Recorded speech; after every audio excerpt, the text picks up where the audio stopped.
Trainer Ray Ashford will be trying to do something this year at Remington Park that's never been done. Win the $400,000 Springboard Mile with an Iowa bred. The race is on closing night, December 17th. There's a couple of them this year that are pretty good. I joke around with people and tell them they're better going north than they are south, but we're pretty lucky we got a pretty nice horse. He was referring to the top 2-year-old in the barn, Wild Atlantic Storm, and Tyler's Tribe, who won the first 5 races of his career, 4 of them in stakes company, and then raced in the Breeders' Cup Juvenile Turf Sprint. Both are Iowa breds.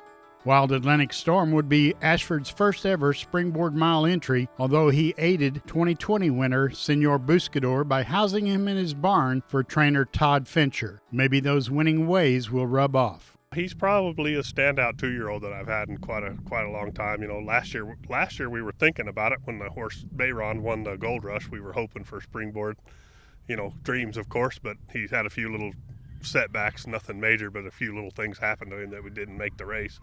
But, this horse seems to be doing everything in the right direction. Wild Atlantic Storm has made 5 starts, finishing no worse than second and winning 3 of them. His best, the $100,000 Clever Trevor Stakes at 7 furlongs, beating Campfire Creed by a nose. Those two have had quite the rivalry, Campfire Creed beating Wild Atlantic Storm in the $75,000 Kip DeVille Stakes earlier in the year. The difference in the Clever Trevor? I think the track had a little something, the track conditions had a little something to do with it, because that day that we raced during the day on the Kip DeVille, and if you go back and watch a lot of the races, not many horses won on the lead that day. They were kind of closers in the middle of the racetrack.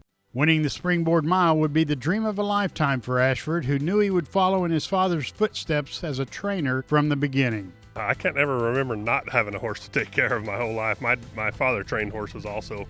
He kind of didn't do it full time like I do. He worked during the winter months and he was a miner by trade, and then he liked to train horses in the summertime. And then I kind of knew my whole life I was going to train horses. So I should have went to school a little bit, but I graduated high school. The next day I moved to Ruidoso Downs and started training horses. Ashford just hopes Wild Atlantic Storm finishes the year better than his favorite football team, the OU Sooners. I did play high school football, and I wanted to be like Brian Bosworth, to tell you the truth. That's kind of when I became a Sooner fan.